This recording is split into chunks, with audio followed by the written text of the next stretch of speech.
Hello, everyone. Welcome. This is Alisha here at New Earth Children and Cosmic Gateway. We're going to sort of cross over the two aspects or elements. This is the very first episode of New Earth Children, so this will be episode 1. Doesn't have a title yet because we're going to see where it goes, but I am super excited to have some brilliant upcoming shining stars with me. And of course, I have Ana from Vitraya, who is co-hosting with me. So thank you, Ana, for being here. And I just so excited to introduce Shakira and Ben and thank them for coming on and being a part of this. So just to brief introduction and where we're at. Obviously, for those who don't know, I have two. Obviously, there's Cosmic Gateway, but there's also New Earth Children. And that was a page that was created, that I created, or an idea that was birthed about last year on Earth Day. And when and where I created it was at Auckland Airport, which has great significance to me in my own journey. And originally the idea and the concept was to share information to people who are following a similar path to me, and obviously the new children who are coming into this world as we're ascending. But I didn't want to limit it to that. You know, I wanted to incorporate all aspects and elements of children, and also acknowledge that it's not just the children who are yet to be born, but it's the ones who have been coming through for, you know, a couple of, I want to say generations, yes, but a couple of decades, and, you know, acknowledge not only the children, but the parenting, you know, the mentors, the teachers, the caretakers, and all the elements of these wise ones. I mean, that's the terminology that wants to come through, is these wise souls that are coming through and have been coming through. And what a beautiful way to start it, of bringing, I'm going to call you fresh, young, new talent, but not really, on to have a chat about, you know, awakening and ascension, and get the perspective of I want to call you the younger generation, but almost at the same time I want to give respect and honor to both of you, because I think that you guys have so much knowledge and wisdom that I don't have, and I'm learning from you just in the interactions that we've already had. So yeah, so that's the idea, that's the concept. We'll have more of these hopefully on a regular basis, and be sharing different elements of all aspects of, well, obviously you guys aren't children, you're, you know, young adults, but in that umbrella of the New Earth Children and the highly evolved souls. So thank you guys, thanks for being here. I'm going to hand over to you, Ana, because you are helping me with this project, and I'm so grateful, because without you today wouldn't be happening. So yes, so basically having the two children of my own and the conversations that I'm having, especially with my daughter, it just blows my mind how much more evolved and grounded she is. I mean, I'm pretty sure at the age of 16, I was not able to ground myself in that way, or neutralize. She's got a very neutral way of looking at the world, the problems. It's really quite admirable. And then what happened was I guess I always wanted to work with children as well, as you know, Alisha. But what happened a couple of months ago was, all of a sudden I was talking with young adults. I had a 15-year-old that schooled me about the genocide that's happening in China, how the world needs to do better. We all need to do better. And I'm like, didn't know any of this stuff that he was saying. So I had several interactions with young adults that I just thought, wow, there's just, you guys know so much that we didn't know about at your age. Mm-hmm. And it kind of sparked more of an interest for me. And then I met Shakira while out shopping. As you do. Yes, and the conversation just really unraveled so quickly, and she had this fierceness in her eyes about connecting with her ancestors, even though she's been quite removed from it. And I remember clearly what she said. She's like, I've got shit to do. I've got a mission. And I'm like, At the age of 18, I was, I guess partying and hanging out with friends, but I've been thinking a lot about that interaction with her a lot since. And I guess basically since then, I always wonder, what are the young adults doing?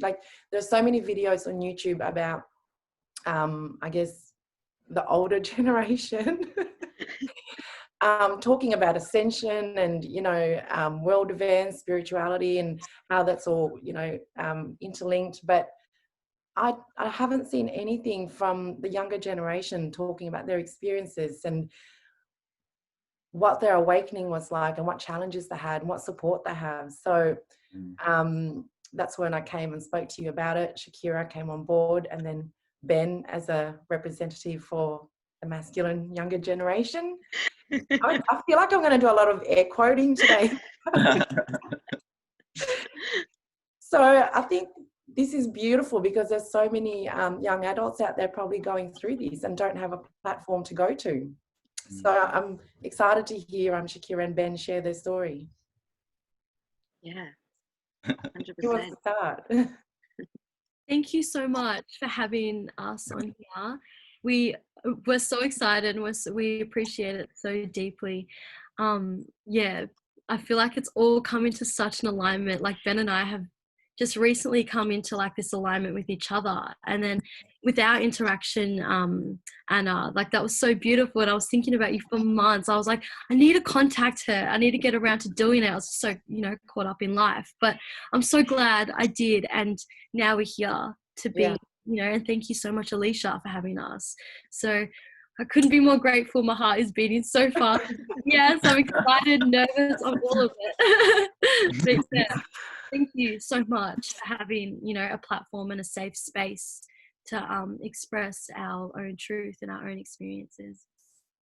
It's amazing. Awesome. Thank you. Shakira, do you want to start off by sharing a little bit about like your awakening journey and like what was the catalyst or the trigger point or the whatever you want to call it? Yeah, well, I would like to pretty much just start off by saying that like I personally feel as if I kind of had this misconception of just like this grand awakening was going to be like this ultimate beautiful huge, like it is ultimate, it is beautiful, but like just a beautifully smooth experience and the work is done, but it's kind of like an activation rather than an ending. And I feel as though many people have that misconception that an awakening is the end goal, and once that is achieved and obtained, that is the end. But there is some truth to that, because it is an end. It's a end to your old ways of thinking, your old mindset, and your old self. But however, it's also an activation for a new life and a new like beginning as well, which is what I really came to terms with and understood. It doesn't just stop there. But yeah, and I just like to say that like I find it so interesting that humans are constantly renewing, and just like the ideology of our skin undergoing constant renewal every 28 days, and the foods consumed determines the outcome of your skin. And I feel like that ideology can really also be heavily related when we talk about awakenings as well. So yeah, and personally with my own experience, it hasn't been just one big awakening and bam, that's it. There's been a lot of sparks and a lot of like, kind of, a bit of sparks and here and there that have been building up to it. So, you may have one big, I know some people that have like one big and impactful awakening that kind of, puts them on their path. And I know I can relate to that as well. Puts you on your path for many more awakenings as well. So it's almost like a spiritual, like energetic chiropractor, kind of just clicks you back into place and back into alignment and true form of your own truth and universal truth. But yeah, from my own personal experience, I did have this moment in my life where there was like a huge shift, and it really did guide me onto a path where I kept attracting more and more of these shifts, like smaller shifts, bigger shifts here and there, and aligning with people and situations that kind of acted as like a fertilizer and nourished me and myself with more insights and growth of understandings in different aspects. So coming to the realization that everything internally kind of determines my external was pretty confronting. Like I thought, whoa, like, okay, but it's also so empowering to know that, because this now I could be conscious of my internal and reconstruct the limiting beliefs that I had during, you know, that moment of my life, and, you know, for my future life, my present and my future life. But yeah, it gave me a safe space to reshape it to a renewed version of myself, as reconstruct a whole new being and a whole new, like, it's okay to change. It's okay to change your own, you know, ideas and your beliefs. And I feel like a lot of traditions kind of, you know, try to imprint that, but it's good to break away, but also, you know, keep connected with your roots, but also like transform it, keep transforming it. And my children will do the same. It's just, it's a process that it's indefinite. It will keep happening. And that's what I find beautiful about renewal. Very confronting, but I realize there is so much beauty within, like, the growing pains and being uncomfortable. So yeah, being in pain and being uncomfortable is perfect breeding ground for growth. And I'm sure, as every single one of you guys know, that it's said, but people don't really understand until they're really in that. And it's hard to see the clarity within such chaos as well. So I found it really hard during my high school experience. Just did not fit in, like, whatsoever. My younger years, I just could not fit in, and I just couldn't relate at all. So that was a very isolating experience, because felt like no one was on the same page and no one could really understand what I'm going through. And then at one point you think you're crazy, and you just it gets so messy, but like there is so much light, and like there's so much light at the end of the tunnel, and that light is beautiful. So pretty much just my high school experience was like like that sparking of just, like, you know, feeling uncomfortable because I don't belong. And we're tribal people, so we want to be like a part of the group, and we want to be loved, and we want to be accepted. But sometimes, like, it's better to be without company that, you know, no company is better than bad company. So, and I really came to understand that, and having that and that surrendering really brought in amazing people and an amazing support system within my own life. So it's okay to let go of the things that do not serve you and have space to bring in new. Everything's like, you know, you're always renewing. It's like a iPhone update. You're always updating it. Well, I don't update it, but like it's like that. Yeah, that's kind of like a small, like, gist of what kind of I love the tech references, and like that is singing in my heart right now. That's not good English, but to hear you say that, and it brings, just listening to you talk about that experience, well, everything that you've mentioned, but it really takes me back to one of the true core essences of what New Earth Children represent for me, because I was one of those kids, you know. I hated school. You know,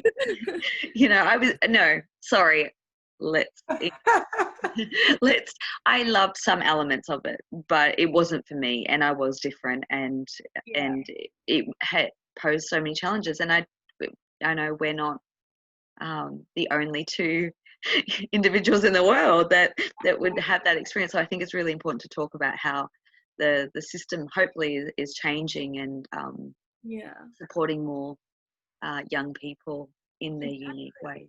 Exactly. And like, it's so hard because you want to find that flow, but how can you find the flow within a rigid and stagnant system? So you start like questioning, like, whoa, what's wrong with me? But then when you really come to understand, it's just the environment. It's the environment. So system.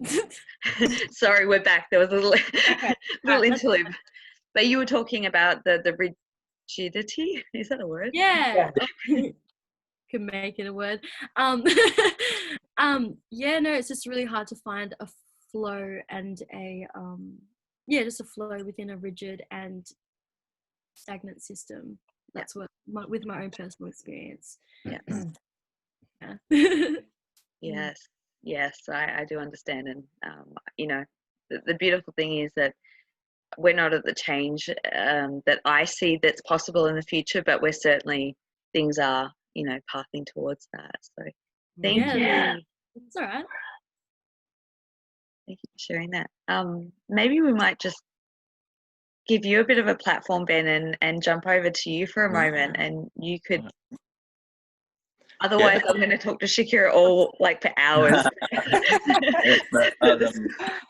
I think that's a good moment to chime in as well. Hi, I'm Ben, by the way. I don't know if I got to introduce myself at some point, but I will quickly add on to that last point that Shakira is mentioning.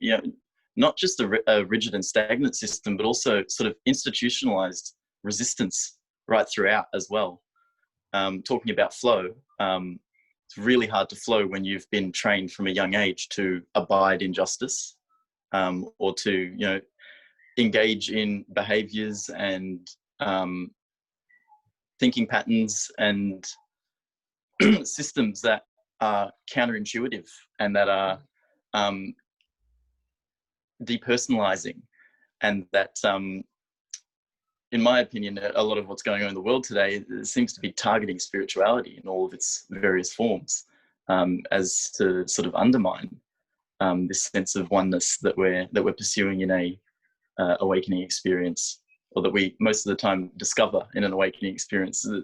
Very few people who experience it are looking for it when they find it as it comes about.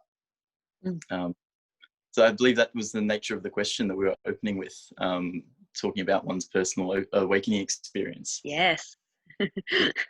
I had an interesting conversation with Shax about a week ago where we were talking about this, and it recontextualized how I have this conversation a bit. So I'm really pleased about the order of events and the timeline of things.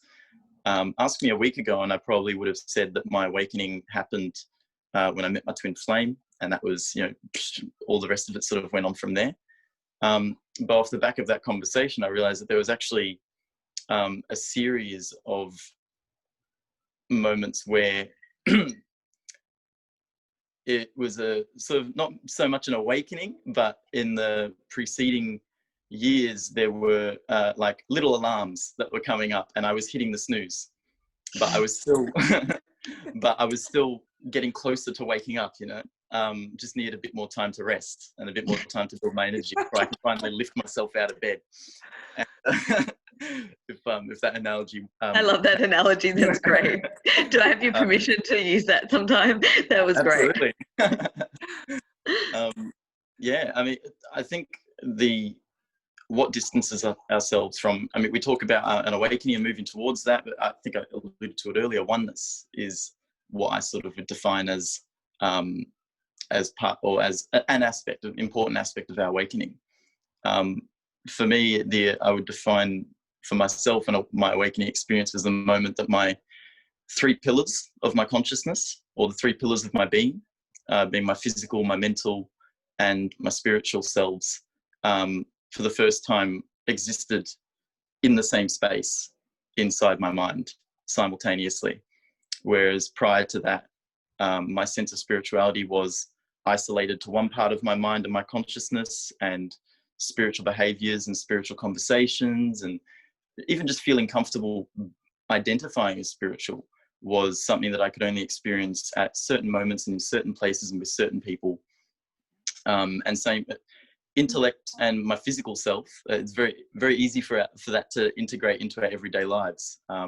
And so the ethereal and the invisible sort of aspect of our reality can very easily be overlooked, especially because our society built upon a logical scientific structure, not a intuitive or integrated scientific structure, completely undermines and discounts spirituality. But apologies, I feel like I'm rambling a little bit.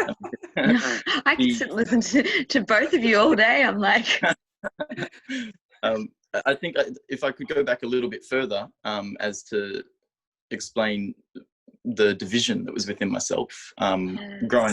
Growing up, I was deeply closeted, very deep in the closet to my family, with a Christian upbringing, hardcore Christian upbringing and Greek background. So culturally, there's a bit of homophobia ingrained there as well. And so for a long time, I was living in a state of duality. And as a Gemini, that was very resonant with me. And I kind of romanticized that discourse in myself. But it was definitely present that, and as is the case, one of my housemates actually put this into beautiful words for me the other day. If you live in an oppressed state, or how you can tell if you're being oppressed is if you have to live in two states of mind or more than one state of mind at a given time, which is, so to speak, you have to hide aspects of yourself around certain people. And so given that definition, yeah, definitely was living in a very oppressive environment and very much felt divided and like there were aspects that were hiding. Coming to a state of transparency with my sexuality was definitely the first alarm that I hit the snooze button for. That was the first instance of feeling unity in myself, in my life. Being able to comfortably identify as what I wanted to. At the time, the label I allocated was gay. Now, sort of further on, I'd like to prefer to identify as pan, simply because I don't really think the spirit is gendered, and I don't identify with my physical body. I do. I identify with my physical body, but as a tool in my arsenal, and also as a tool of my lineage. You know, my body is inhabited by my entire lineage. Every step I take, not just myself anymore. I'm not living for me necessarily. But the point further forward was, even after having left home and having gone out into the real world and the adult world, with this new sort of sense of oneness, or having collected myself a little bit, I immediately clung to a very dominant personality, and sort of used her as my anchor, and played second fiddle to this person for 4 years, as a very close friend. And so even when I had escaped what I believe was a really oppressive environment at home, I pretty much jumped out of the frying pan into the flames, so to speak. And so for another 4 years, I had deluded myself into thinking I'm free, I'm doing what I want, I'm doing me, I'm being my authentic self. But realistically, I was being puppeted.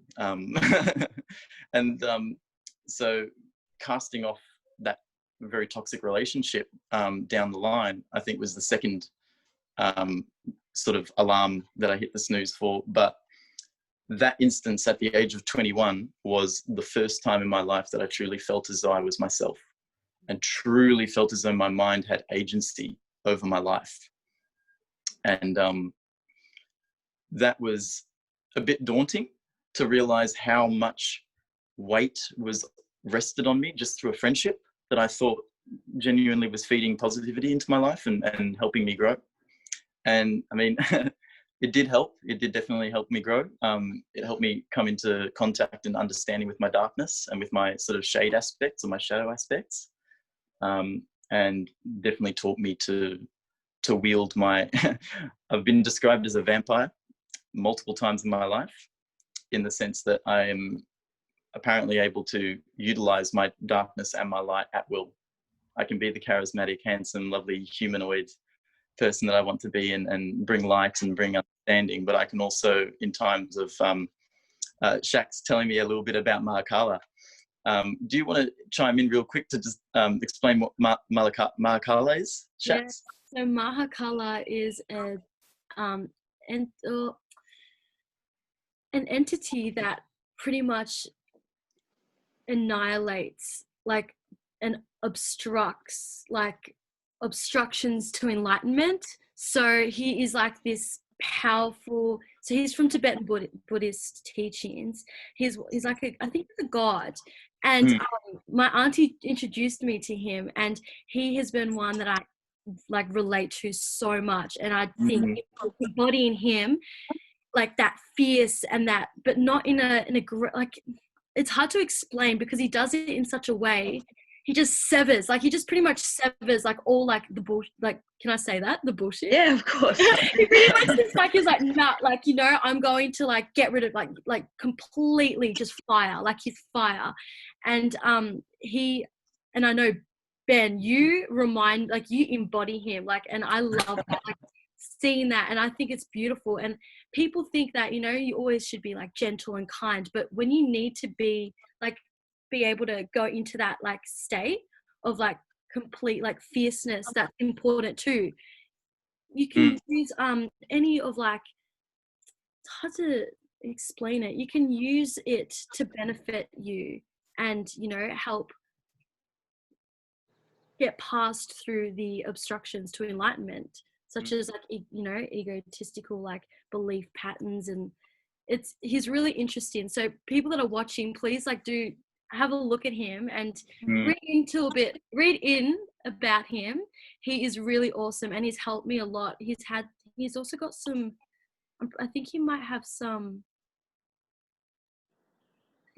chance. I'm not too sure, but he's beautiful to tap into. His energy is just beautiful to tap into, and really empowers you. That's what it is. It's empowering. He's just empowering, and he speaks his fire. Really reminds me of you, Ben, and yeah, love that. So yeah. Thank you so much for bringing that in, because I'm not 100% versed in Mahakala. I'm not even entirely sure I'm pronouncing his name properly. Mahakala, yeah. But yeah, that research later. He's awesome. Yeah, I love to think of him the way that Shax describes him. Really, for me, it seems very synchronous with fire and with red. You know, passion.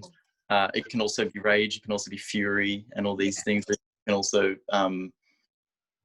So in that sense, harnessing the shade aspects, or what we perceive to be the negative or the dark side of certain qualities within ourselves, is definitely very important at times. It's not allowing it. It's having the sword on your belt, but knowing when to use it.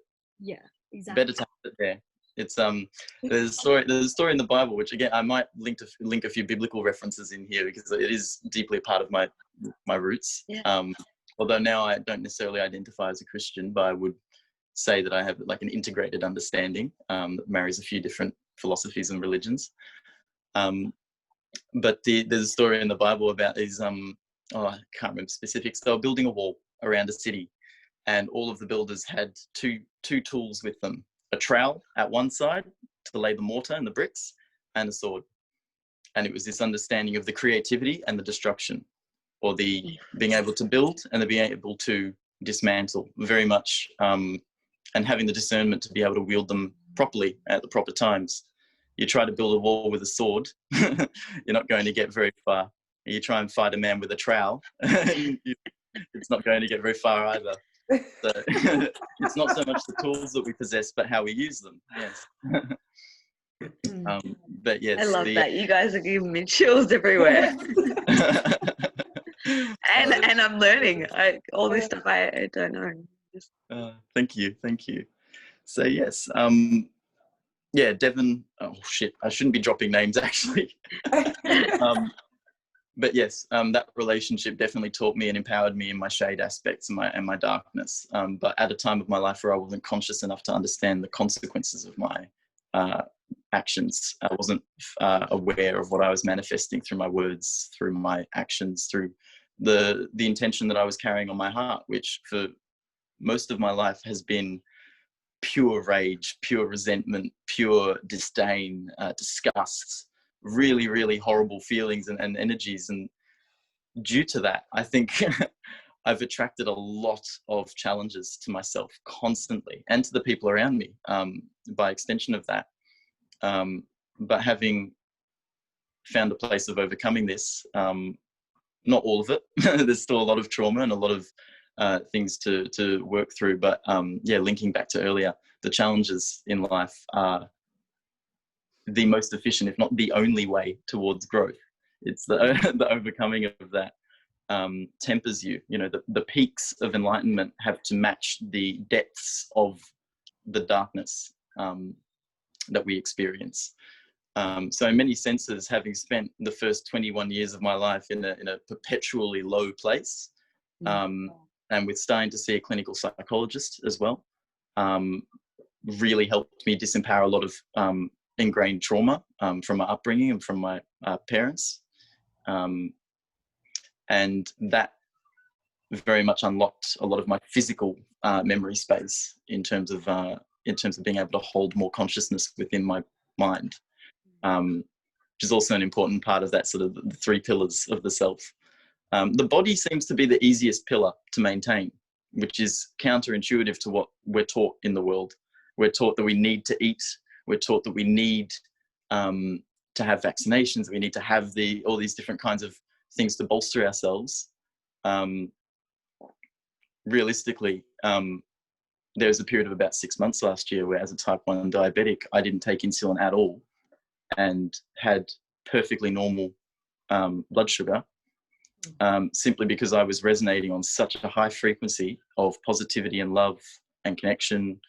And that was, I mean, I wonder what person I would have been spending all my time with around that period of time. My diabetes pretty much subsided through being with my twin flame, which was very miraculous. Oh my God, Ben, you just dropped it. I'm going to lose it right now.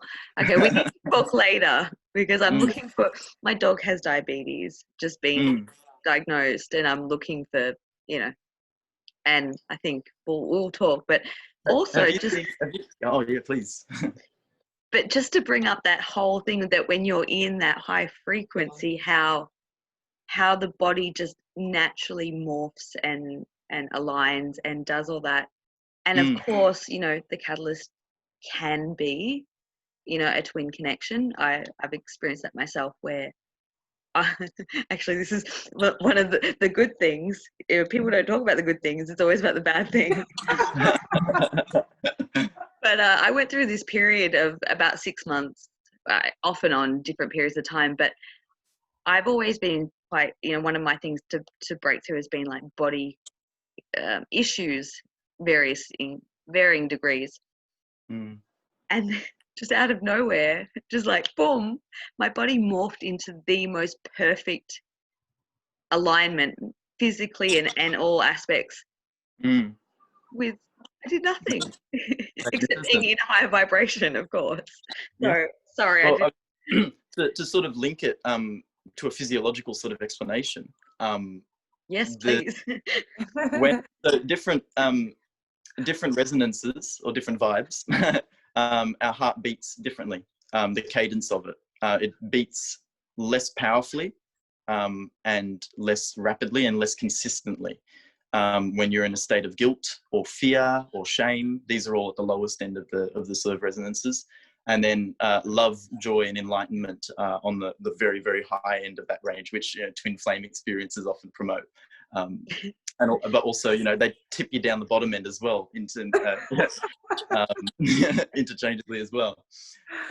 But yeah, when you are in a state of joy, love, enlightenment, things like that, even when you induce it chemically through use of particular recreational substances, you make your heart beat faster. Therefore, you're oxygenating your blood and your cells much faster.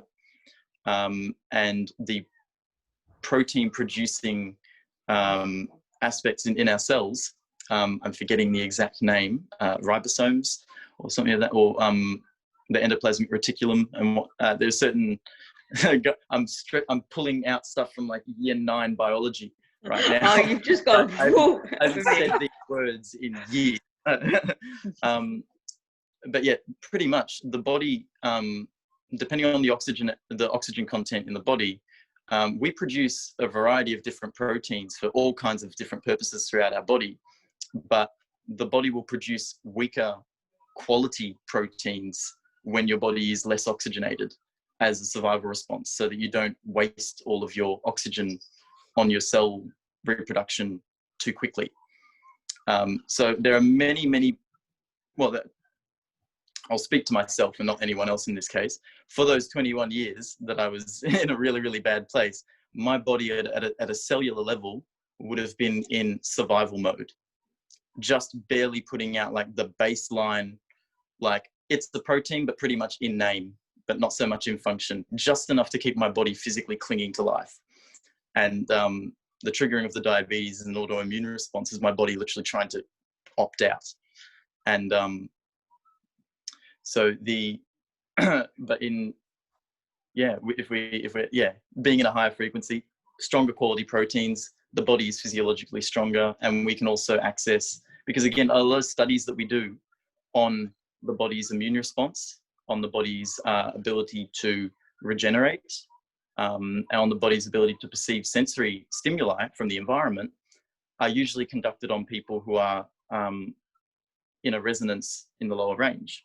But all of these scientific findings, any test that we do, is not contextualized by the actual resonant health of the person being tested. So a lot of the information that we have in the scientific field today about our physiology is just completely moot, because it's based on an individual, and we have no idea, we have no way of measuring in these, the scientists who are doing these experiments, because they don't even acknowledge the energetic aspect. That's actually starting to change now. I don't know if you've heard, funny, because I just had a conversation with Donovan about this last night, about epigenetics. Yeah. I've heard of that. Magnificent. It's pretty much what you were just talking about. So there you go. Joe Dispenza will say, instead of cause and effect, which is what old science is based on, now it's with epigenetics and I guess manifestations, it's about causing an effect. So you know, you have to think and feel happy before you can actually be happy. And same stress levels, like cancer genes can't actually survive on a high vibrational body. So because we all have the genes, but depending on what environment you put your body in is whether it will manifest into the actual disease or not. There you go. It's a very bland explanation, but Dr. Bruce Lipton, Donovan and I were just talking about it last night, but I'm like, yeah, it kind of ties in with spirituality, because when you're vibing on a high frequency of love, gratitude, compassion, your body can't be in a negative state. Therefore, it's not a breeding ground for diseases. So all the more reasons to get in touch with your spiritual side. Yeah. And I'm so happy, actually, that point that you raised there, if I may, like go a little bit deeper into the physiological aspect. If you do want to refocus towards more of our discussions, but I do love this. Brilliant. I'm being so schooled right now. I can't even. That talking about the sort of the positive aspect and the negative aspect as well, or just the interplay of polarities. When our body is in a healthier state, it's also more efficient and effective at executing what's called apoptosis, which is where the cells naturally come to, or an individual cell naturally comes to the end of its lifespan, and it will burst and sort of break down into the body and create space for the next cell to start to form, but or to take its place and regenerate. But in a body that's on a lower resonance, the body actually struggles to kill off obsolete cells that can no longer serve the body. And we're starting to, again, this isn't really grounded in any kind of scientific research on my part, but I think that cancer cells and then the promotion of cancer and a lot of different illnesses that we experience today is entwined or linked with our body's poor capacity sometimes to actually willingly kill off its own cells. So very interesting, the importance of, you know, life can be undermined by lack of death and in a certain way. I love the interplay of polarities. It really, really presents in so many different ways, in the sense of like the yin and yang sort of thing. Just an interesting one on that. I'm so sorry if I'm getting tangential and shit. A really interesting interplay of polarities that I've been talking to with a few mates lately, and I want to see if it resonates with you. So stereotypically speaking, one would say, "Ooh, have I gone dark?" Oh, there. Now you're back to light. Nice. Let it be that. So men generally exist in a logical state of mind, and women innately, I'll say innately, where someone develops during their path and their journey is completely up to them, I see. But generally men operate on a more logical level and women on a more intuitive level. And that logic being more dominant, more material, or more, I think, more suited to the physical aspect of our reality and how they conceptualize, and how they interact with reality. Whereas women more emotional, creative, and what are some other aspects of the intuitive nature? Things of this nature.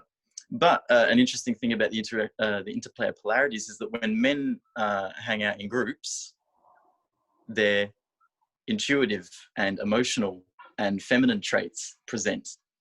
And when women spend time in groups, or lots of people of a intuitive mindset, so many qualifiers this conversation, you're right. When people of an intuitive mindset spend time together, they inhabit a logical space. They create a field of logical understanding. It's really... I have a question. Yeah, when you say groups, can that just be two people, or were you talking more than two? Sorry. I think a group could be two people or more. When I speak of it, I speak more in like a larger group, maybe excess of 3 people, that sort of thing. But I guess it depends on, it would depend on a number of factors, I guess. I can't really define it. It's just a theory that I've sort of noticed in my own experience, and noticed in myself. And it evidences sort of the way that our subconsciouses interplay with one another when we're in a group setting, or even when we're sharing a conversation from a far distance like we are now. I feel as though our subconsciouses are able to connect and interplay and to be able to register information from one another, outside of the physical way that we're speaking to one another. So Alisha and I are always plucking sentences out of each other's heads. We're both epic pluckers. That's beautiful.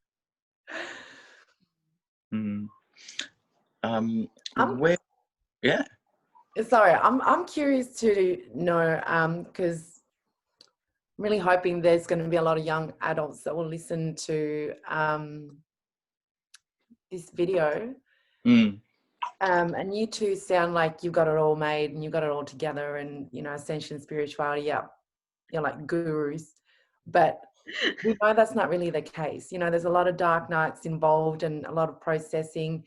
How did you guys, or what kind of processes did you undertake to help you manage that?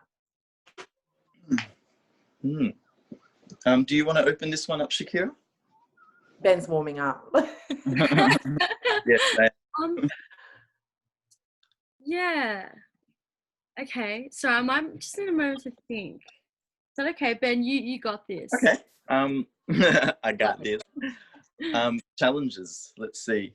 I'm just trying to figure out which ones I want to speak about. There's how a lot. You managed it, Ben? Like how you managed it? I think early on in the piece, it was definitely rooted in prayer. A conversation with my God, or with Source, as I would call it now in a more integrated way.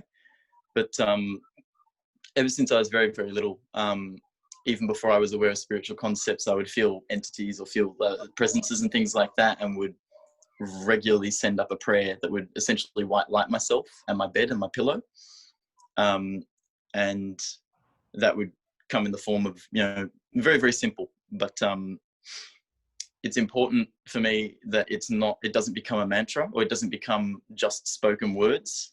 It's very much set in intention. The words simply provide a framework to channel that intention. But the feeling of white lighting myself is very much of the state, almost feeling like your crown opening up a little bit, and sort of warmth, like sunlight. Anywhere you are, it just feels like sunlight on the top of your head, and slowly washes over your face and your body, and then out through the ends of your fingertips. And that sense of comfort has always allowed me to compose myself, whether emotionally or spiritually, so that I can sort of, whatever step, I don't even think about what I'm going to do next until I have executed that sort of level of composure. I don't like to act out of emotion if I can help it. There's a lot of folly in that, in my path. Beautiful. Yeah, I can really. Have you ever acted out of emotion, Ben? You should ask my twin flame. I feel that on such a level, and yeah, it's so hard not to act out of emotion because it's so real. You feel it in your whole being, you feel it in your body, you feel it everywhere. Like when you're angry, and I know I've personally, on my own experience, I've definitely had like anger issues and insecurity issues as well. Not feeling insecure with myself, and that stemmed from childhood, like not really feeling safe and secure with some people and stuff. But in my like older years, I've come to find a real safe space in nature, like by myself, just being alone and in nature.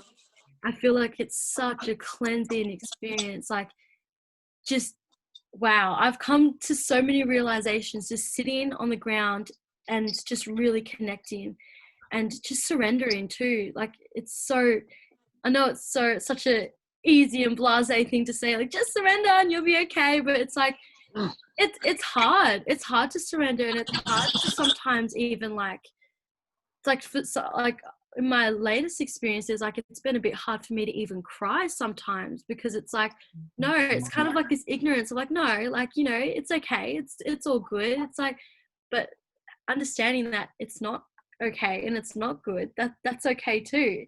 And being in nature has really opened myself up to myself, and also have this more appreciation and deeper appreciation and connection to Earth, because she really is emitting like this beautiful frequency that anyone can tap into, can go and sit and tap into it. She holds us, like she gives us a space. She holds a space for all of us, and we really, we need to sit with her. We really do need to sit with her and appreciate her, because look at the world. We've done so much damage to her, but she still wants to hold such a space.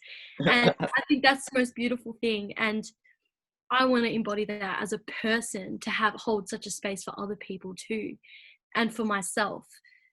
Yeah. So being in nature has definitely showed me a lot, and sitting in silence. Silence has the most wisdom. That's what I feel.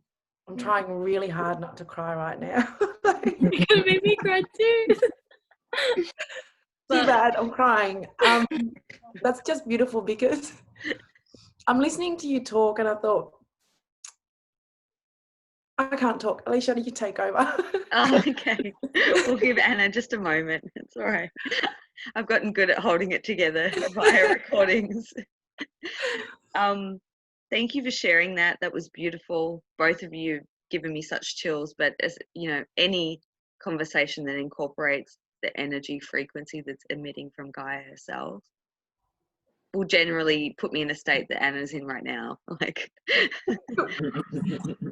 because, you know, to me, that's why we're here, and the core essence of why we're doing what we're doing, and why, you know, each of you are following your paths, and why we have the hard times and the super duper high frequency times. You know, it's all, you know, that oneness that you were talking about earlier, Ben, of the planet, Gaia herself.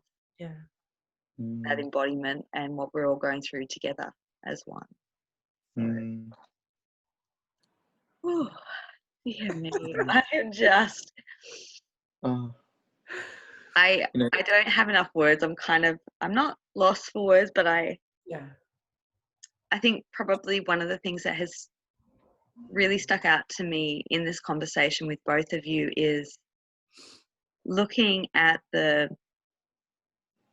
from a different age group perspective. I'm going to say that, the masculine and the feminine way, because what you've talked about, Ben, you know, and bringing in the science and all that and the stuff I know nothing about, I love it, because when it can be fused together with spirituality, especially energy, I'm all, you know, I'm all ears. I'm all 100% attentive. And you, Shakira, just bringing that goddess, divine, feminine element, and you know, bringing look what we've got here. Anna, have you composed yourself? Yes, I have. No, because as Shakira was talking, I guess she triggered me in a sense that it brought me back to what was I doing when I was 18? And there was so much pain and so much conflict and anger and abandonment issues that I didn't know how to manage. And yet here's Shakira talking about Mother Gaia and going out for a walk, and being out in nature is so underrated. Yeah. And I wish I knew these things at your age, but I guess we all came at different times for a reason. So, and I'm just thinking about all the other younger generation out there that's, you know, listening to you two and hopefully getting so much out of it. And that's beautiful. I have to say, I'm digging this conversation, and I think we could go on and on and on, but maybe we'll segment it so that it's easy for people to watch and tune into. If you guys would be willing. I mean, I think we've only just like tip of the iceberg at this point of where we can go. And I'm just laughing because, you know, the prior to of connecting, we're like looking at things that we could discuss, but of course it takes on a life of its own, right? And I like that flow of going where it's necessary. But the only rule that we had was we're not going to bring up twin flames, and here we go. I'm sorry. No. It just adds to the philosophy that I have is the rules are there aren't any rules as long as everyone's respecting one another and having a good time. So I just want to thank you guys. Before we close up, I just want to really thank, of course, Anna for bringing this to light. This is something that I've literally wanted to do for over 12 months, and to now finally do it is pretty monumental, I have to say. Like, I'm going to go and celebrate by walking in nature later, connecting with Gaia. But, oh dear. Okay. But yeah, so thank you, Anna, for you know, being the connector that you are, you know, and bringing beautiful people together. Oh, and that's they're beautiful, one of your okay. and to thank Shakira and Ben for your wisdom and your sharing and your rawness and your vulnerability and openness and just your beingness of to know that you two souls are on the planet right now just gives so much hope in my heart. And if you're having a moment of fear and doubt and confusion that the world's going into a crazy way, which can perceive that way, like, install hope right here, you know. So thank you, all of you guys. But that's it from me. But I want to give you guys a platform to like close off, if any final thoughts or words or jokes, whatever. I want to say a quote that a friend of mine told me a couple of weeks ago. It's from a book. I can't remember. I'm really not good at remembering details. But the quote was, show me your friends and I'll show you your future, which I've said in one of our roundtables already, Alisha. But look at these two beautiful friends and look at the future that they're going to be bringing along with them. So I just wanted to say that. And there's a lot of people out there too, the younger generation, that will start branching out and connecting with like-minded people as that, you know, continues to expand. And you two will probably be, you know, great support for people like them. Oh, that's high praise. That's beautiful words. Don't start crying, because then I'll start crying again. And then we'll close off and we'll all be in tears. We're ended in tears. Hey, I've got a last little end note. A little put on the point of tears. Tears of joy feel like sunlight in your eyes. Next time you're crying tears of joy, just be mindful of that. Oh, that's so beautiful. And they do actually feel like sunlight in your eyes. Oh, Anna's gone again. The synchronicity of light, man. Oh, it's gorgeous. Thank you so much. Thank you so much, honestly, for holding such a space. I could cry. I'm gonna cry after this. It was so great. I'm so grateful, and yeah, just have a platform to speak and hopefully help other people as well, because it can be very daunting. It's not sunshine and rainbows as much as we all wish it would be, but the fruits do like come, and it benefits in the future. Yeah, it benefits. So Thank you. Thank you, everyone, so very much. Thank you, everyone, for watching. I have no doubt that there's going to be a ton of questions, so bring them. If you guys, are down for it, maybe we can continue on this dialogue and answer any questions that may come through and just dive into some really cool topics. So thank you, everyone, and until next time. I don't often say this, but if you feel guided to share this information, if you know someone out there, whether it be someone who's a young adult or adolescent, or a parent, and you feel that they could benefit from that, please share this. I think it's important conversations that need to go out there. So without saying thank you once again, big love to all of you, and we'll see you soon. Thanks Thank you so much. Thanks, guys. Take care. Goodbye.